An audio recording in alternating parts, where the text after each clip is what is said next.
নমস্কার বন্ধুরা, আজকে বানাবো বাটা মাছ আর চিংড়ি মাছের সিম্পল ঝোল।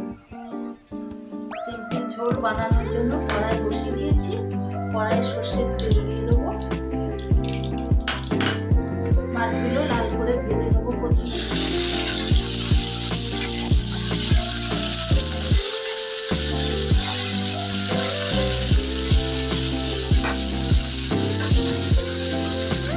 চিংড়ি আর বাটা মাছটা এরকম লাল করে ভেজে নিচ্ছি বন্ধুরা।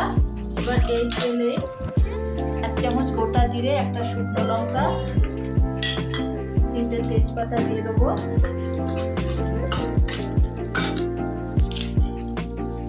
এখানে 2টো বড় সাইজের আলু এইভাবে কেটে ধুয়ে রেখেছি। আলুটা ভেজে নেবো।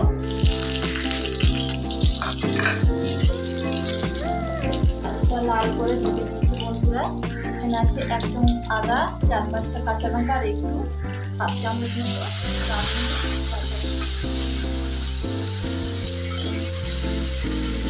2 চামচ জিরে আর 1 চামচ ধনে বাটা, পরিমাণ মতো নুন আর হলুদ আর 1 চামচ কাশ্মীরি লঙ্কার গুঁড়ো। মশলাটা ভালো করে কষিয়ে দেবো। একটা টমেটো কুচি দিয়ে দেবো। মশলাটা ভালো করে কষিয়ে নিচ্ছি বন্ধুরা। মশলা যত ভালো কষা হবে ততই তরকারিটা খেতে টেস্ট হবে। এবার অল্প জল দিয়ে দেবো। আলুটা মাছটা সিদ্ধ হওয়ার মতো।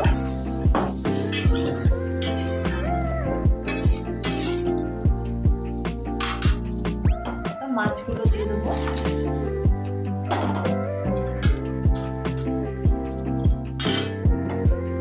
একটা চেরা কাঁচা লঙ্কা দিয়ে দেবো।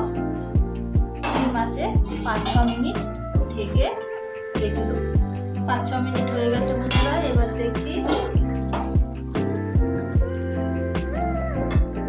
আলু মাছ সব সিদ্ধ হয়ে গেছে। এবার এর মধ্যে একটু ধনে পাতা কুচি দিয়ে দেবো।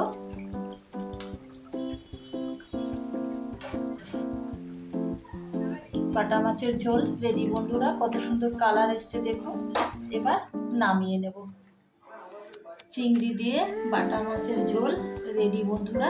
এইভাবে বানিয়ে দেখবেন, গরম গরম ভাতের সাথে খুব ভালো লাগে। একদম সিম্পল মতো তৈরি।